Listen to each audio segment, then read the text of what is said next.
Bonjour et bienvenue à la leçon 1.3a de l'unité de la chimie dans le cours de sciences naturelles. Dans cette leçon, on va passer à travers le PowerPoint 1.1.3 et on va discuter de la théorie atomique.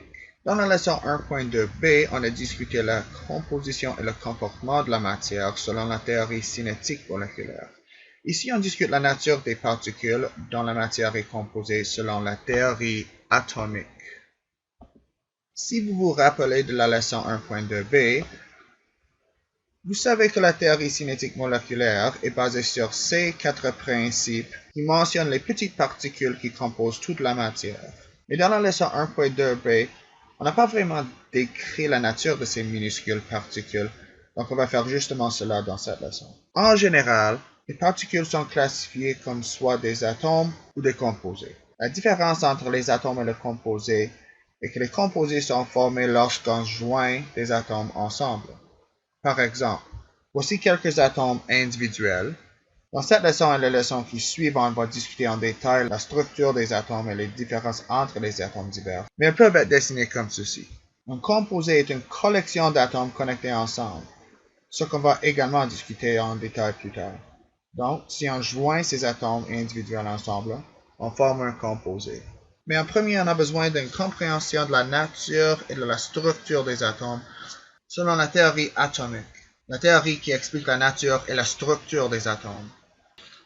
Le développement de la théorie atomique est super intéressant. Le raisonnement et les inférences faits par les scientifiques et d'autres lors du développement de la théorie atomique est tout à fait stupéfiant à mon avis.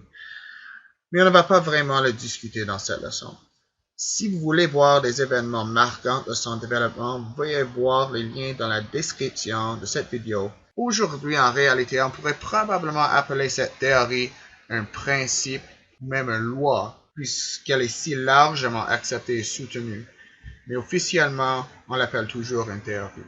Pour discuter les concepts principaux de la théorie atomique, on va surtout se servir du modèle de l'atome conçu par Niels Bohr, ce bonhomme-ci. Aujourd'hui, on sait que ce modèle n'est pas tout à fait correct, mais les principes de base illustrés par ce modèle sont justes et nous permettent d'apprécier les grandes idées de la théorie atomique.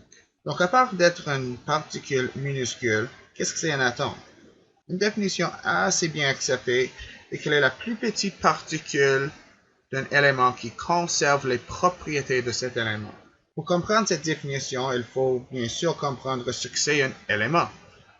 On a vu dans la leçon 1.2b qu'un élément est une substance pure, mais on doit savoir un peu plus que ça. Un élément est une des 118 substances citées sur le tableau périodique. Vous avez peut-être vu un tableau comme ça dans vos textes ou affiché au mur dans un laboratoire à l'école. Chaque boîte représente un élément différent et vous en connaissez sans doute déjà quelques-uns comme l'or, l'oxygène ou le calcium. On va discuter en détail le tableau périodique dans une autre leçon, mais chaque élément ici cité est composé d'un atome unique à lui-même.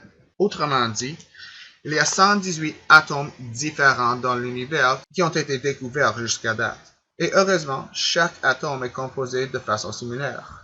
Regardons un modèle de l'atome d'oxygène pour illustrer les points importants. Le voici.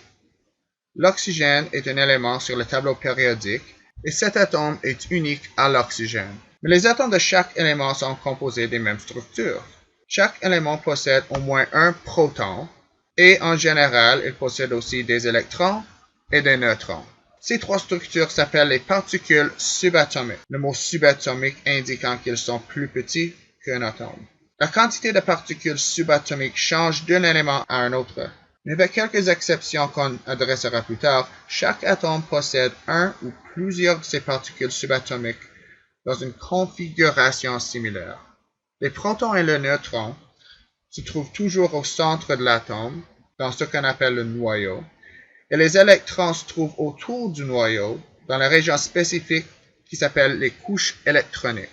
Donc, pour résumer, la matière est composée d'atomes et chaque atome est composé de diverses quantités de protons, de neutrons et d'électrons, dépendant sur la nature de l'élément. Parlons un peu plus des particules subatomiques. Les aspects de ces trois particules subatomiques qui sont vraiment importants à connaître sont où chacun se trouve dans un atome, la masse de chacune et la charge de chacune. On a déjà vu où chacun se trouve dans un atome. Les protons et les neutrons se trouvent dans le noyau, le centre de l'atome, et les électrons se trouvent dans les couches électroniques, les régions autour du noyau en forme de cercle. Les protons et les neutrons ont plus ou moins la même masse. On dit qu'ils ont chacun une masse de 1 UMA. Si vous avez dit « Qu'est-ce que c'est un UMA ?» vous avez posé une bonne question. Quand on mesure la masse d'un humain, on utilise d'habitude les livres ou des kilogrammes. Voici Mike Tyson par exemple, l'ancien boxeur. Quand il était actif, il était un boxeur de poids lourd, donc il pesait environ 219 livres, ce qui est environ 100 kg. Ça nous donne un chiffre assez confortable. 219, c'est pas trop énorme, ni trop petit. Et si on voulait mesurer la masse d'un proton ou d'un neutron, l'unité du kilogramme nous donnerait des nombres vraiment maladroits, parce que les particules subatomiques sont incroyablement petites et légères. Donc, on utilise les unités de UMA, ce qui signifie unité de masse atomique. La masse de chaque proton et de chaque neutron est arrondie à 1 UMA. La masse de chaque électron est environ 0 UMA. Ce n'est pas que les électrons sont sans masse, mais sa masse est tellement petite comparée à celle des protons et des neutrons que d'habitude on ignore la masse des électrons et on la met à 0. La charge d'un proton est plus 1, la charge d'un électron est moins 1. Les neutrons n'ont aucune charge et ils sont neutres. Ces faits ont des implications importantes pour le noyau. Premièrement, parce que les protons et les neutrons sont dans le noyau porte une charge positive. Aussi, puisque les protons et les neutrons possèdent la grande majorité de la masse d'un atome, le noyau contient 99,99% de la masse d'un atome. De plus, le noyau est extrêmement dense et minuscule. Il est aussi important à savoir que la région occupée par les électrons est énorme relative à la grandeur du noyau. Cette région occupe 99,99% du volume d'un atome. En mettant ces faits en contexte, on arrive à quelques analogies assez incroyables à mon avis.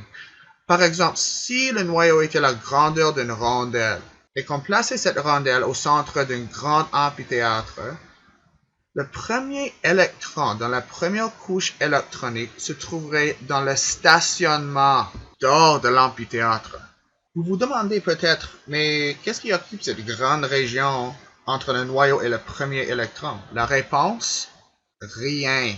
Il y a des champs magnétiques et électriques, mais il n'y a aucune matière, ce qui veut dire que puisque la matière est composée d'atomes, la matière est 99,9% de l'espace vide.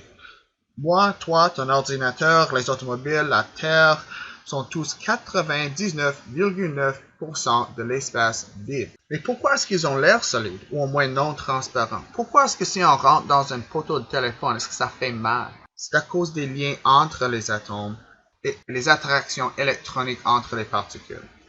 Et on va discuter cela dans une autre leçon. Récapitulons. La matière est composée d'atomes.